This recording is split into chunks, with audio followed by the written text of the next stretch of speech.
Hello guys, this is Vani from moon divine tarot.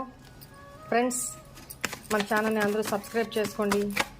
Me person మీకు ఏం love messages పంపించారో చూద్దాము.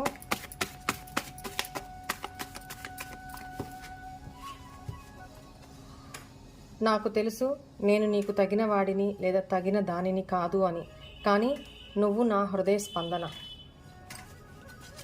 తన్నే క్రిటిసైజ్ చేసుకుంటున్నారు, తక్కువ చేసుకుంటున్నారు అనమాట. గిల్టీగా ఫీల్ అవుతున్నారు.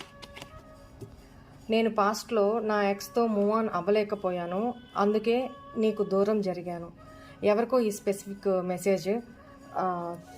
తన పాస్ట్లో ఏ రిలేషన్ నుంచి అయితే మూవ్ ఆన్ అయ్యి బయటకు వచ్చాను అనుకొని మీతో రిలేషన్ స్టార్ట్ చేశారు, కానీ పాస్ట్ ఎక్స్ తోటి తను మూవ్ ఆన్ అవ్వలేకపోయారంట, అందుకనే మీకు దూరంగా జరిగారని చెప్తున్నారు, మిమ్మల్ని చీట్ చేయలేక. ఓకేనా? నువ్వు మూవ్ ఆన్ అయిపోయావా? నేను లేకుండా సంతోషంగా ఉన్నావా? మిమ్మల్ని వదులుకోను లేకపోతున్నారు. మీరు పాస్ట్ పర్సన్ కోసం మీతో మూవ్ ఆన్ అయిపోయారు, కానీ మీరు మాత్రం మూవ్ ఆన్ కావద్దు అని కోరుకుంటున్నారు. మూవ్ ఆన్ అయిపోయావా అని అడుగుతున్నారు.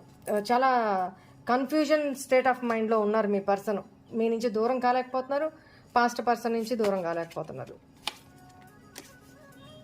చూడు, నువ్వు నన్ను ఎప్పటికీ మర్చిపోలేవు.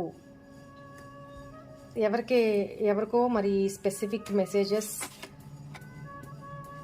నిన్ను మర్చిపోయి బతకడం నాకు ఇంపాసిబుల్ అనిపిస్తుంది. చెప్పానా? తను మీకు దూరం జరగలేకపోతున్నారు, జరుగుతున్నారు. మీరు మాత్రం మూవ్ ఆన్ అవ్వవద్దు. ఇట్లాంటి ఎనర్జీస్లో ఉన్నారు. కొంచెం టైం ఇవ్వండి, తను హీల్ చేసుకొని మళ్ళీ తను సెట్ అయిపోయి తనకు ఒక కన్ఫర్మేషన్ వచ్చిన తర్వాత మళ్ళీ మీ లైఫ్లోకి వస్తారు కమిట్మెంట్ తీసుకొని. నేను తప్పు చేశాను, చెప్పానా? ఇక్కడ తను ఆల్రెడీ ఒప్పుకుంటున్నారు, నేను తప్పు చేశాను, థర్డ్ పార్టీ కోసం నిన్ను చాలా హర్ట్ చేశాను, ఐఎమ్ సారీ. అంటే ఇక్కడ థర్డ్ పార్టీ అనేది మీ పర్సనల్ లైఫ్లో ఉన్న ఎక్స్ లవర్ అన్న అయ్యుండొచ్చు, లేదా ఈ పర్సన్ ఆల్రెడీ మ్యారీడ్ అయి ఉంటే ఆ పర్సన్ తన స్పౌజ్ మీకు థర్డ్ పార్టీ అయ్యుండొచ్చు. తను తప్పు చేశానని ఒప్పుకుంటున్నారు.